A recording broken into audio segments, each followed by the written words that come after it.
My definition of addiction is something that you can't stop, right? And most people who struggle from addictions are trying to regulate and alter their internal state. Now, you and I have been hypnotized and conditioned into believing that change happens outside of us. People are looking for something outside of them to change their internal state. It's kind of a Newtonian principle.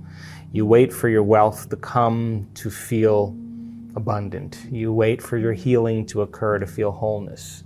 You wait for your success to show up so you feel empowered. You wait for your new relationship to show up to feel love. You're waiting for the event outside of you to happen to change how you feel inside of you. That's cause and effect. And we're conditioned based on consumerism and marketing and programming that that's the way it works. To get something to relieve yourself. And the problem with that is that people begin to confuse true happiness with pleasure, and they're not the same thing. So people who have addictions like that typically have had some very difficult past experiences that have branded them emotionally, and they just don't know how to change. They just don't know. And they're just looking for some relief inside of them so that they can make that feeling go away. So we can become distracted by our external environment for a period of time, But then when you realize that the sports car or the new wardrobe or the vacation or the whatever people do to try to make the feeling go away, the novelty of that thing outside of us wears off because we're trying to re-identify with our environment. When that goes away, the next thing that people do is they look for some immediate change. And so they take a drug. They drink something, they gamble, they watch pornography, and the event outside of them changes their internal chemistry. And the moment they notice that the pain or the emptiness goes away, the moment they feel differently, they look to see what caused it. And this is when the attachment begins. Here's the problem though. The rush of chemical change that takes place, the pleasure centers in the brain, there's a huge release of the pleasure chemicals. And the release, the intensity of those release of those chemicals begins to desensitize the receptor sites in the brain. So as the brain chemicals are released and the receptor sites become desensitized, the next time you gamble, the next time you take the drug, the next time you shop, you need a little bit more the next time. So then what happens is the pleasure centers start to get recalibrated to a higher and higher level. So you're always going to need more to make that feeling go away. Sounds like an addiction to me. And so people get lost because then without the dependency on that external substance, the body, which has become the mind, is craving its relief. And so an addiction really is when the body is the mind. So you may say with your conscious mind, I want to give up drinking, I want to give up pornography, I want to give up gaming, I want to give up over shopping, I want to give it up consciously. But the body has been conditioned from the past subconsciously. And so now the body's the mind. Now, no one's told people that true change can happen within them. And so then when people start to realize that there's a gap between the external world and how they present themselves to the world and their attention on the outer world and their attention on their inner world and how they really feel. And if they're spending the majority of their time looking outside of them for change and they don't want to look at this feeling, all they want to do is make that feeling go away, they're going to wind up in trouble. So true change is when you start looking within and you become conscious of your unconscious thoughts. In neuroscience, it's called metacognition. You become aware of your habits and your unconscious behaviors.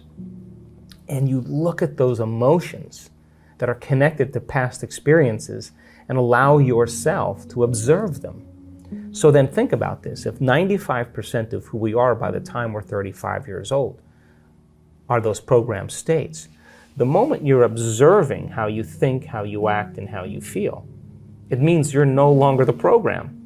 You're now a consciousness observing the program, and you're beginning to objectify your subjective self. You are seeing yourself through the eyes of someone else. Turns out that the size of the frontal lobe, the crowning achievement of the human being, 40% of our entire brain, that's what separates us from all other species. It's the boss, it's the CEO, it's the conscience, it's the creative center. It's what speculates possibilities, it's what learns from its mistakes, it's what has intention, attention. It regulates and controls behaviors and emotional reactions. When your forebrain begins to turn on, when that begins to happen, you are now beginning to become the executive in your life. You're starting to gain more control over your life. If you're living primarily as the body-mind, then the hindbrain is looking for some chemical relief. So by the mere fact that you can begin to observe who you're being means you can modify who you are to do a better job in life. It's difficult because we're breaking out of a biological mold. It's difficult because most people don't know that they have within their reach all the tools to do it. I can tell you that there is a strong majority of people who are still taking the placebo, who are still making their changes.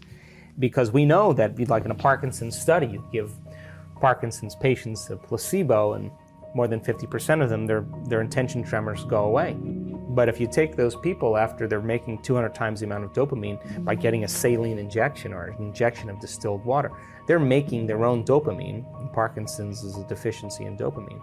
When they return back to their life, and they see their caregiver and they play chess with their friends and they see their wife or sleep in the same bed or whatever it is, their personal reality is creating their personality, reminding them who they are. Their disease comes back because they're back to the same identity. So we know then... coming out of drug rehab and going right back into their environment. Exactly, and that's how strong the environment is. So our students who continue to do the work are still sustaining and producing more changes. Now, that's the majority of our students because our students are committed. But we do have students that don't make it.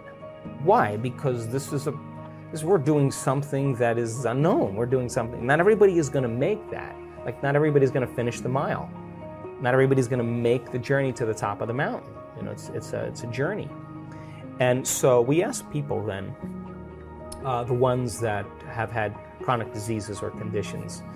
The majority of them, by the way, are still doing exceptionally well. Some of them have had disease return. And what we have them do is measure. Every 3 months or 6 months, you measure. Why? Because this is not about denial. This is about knowing. So the people who have...